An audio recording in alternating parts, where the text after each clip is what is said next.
Lunch ബ്രേക്കിൽ ഇന്ന് നമ്മൾ ഉണ്ടാക്കാൻ പോകുന്നത് പൊട്ടറ്റോ ഫ്രഞ്ച് ഫ്രൈസ് കറി. ഞാൻ 2 പൊട്ടറ്റോ ആണ് എടുത്തേക്കുന്നത്. അത് ഫ്രഞ്ച് ഫ്രൈസിൻ്റെ അളവിൽ അരിഞ്ഞ് വെച്ചേക്കുന്നത് കാണാമല്ലോ. ഇനി 2 സവോള, 2 തക്കാളി, ഒരു വെള്ളമുളക്, ഇച്ചിരി കരിയാപ്പില, അതേപോലെ തന്നെ ഇച്ചിരി മല്ലിയിലയും കൂടെ നമുക്ക് അവസാനം ചേർക്കാവുന്നതാണ്. ഇതിൽ നമുക്ക് ഫ്രഞ്ച് ഫ്രൈസ് വറക്കാനായിട്ടിടാം. നമ്മൾ ആദ്യം എണ്ണ ഒഴിച്ചു.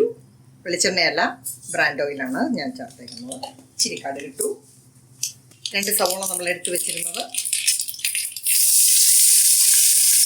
വഴറ്റാനായിട്ടിട്ടു. അങ്ങോട്ട് കരിയാപ്പിലയും വെള്ളമുളകും പൊടി ഒന്ന് വഴഞ്ഞിട്ടുണ്ടെങ്കിൽ നമുക്കതിന് വേണ്ടിയ പൊടികളിടാം.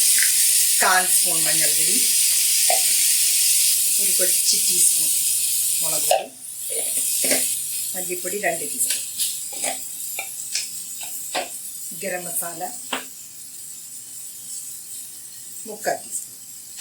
ഇനി നമുക്ക് തക്കാളി അതിലേക്ക് ചേർത്ത് കൊടുക്കാം.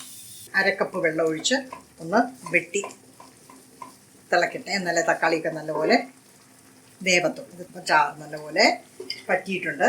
ഇനി നമുക്ക് ഇതിലേക്ക് നമ്മൾ വറുത്ത് വെച്ചേക്കുന്ന ഫ്രഞ്ച് ഫ്രൈസ് ചേർത്ത് കൊടുക്കുകയാണ്.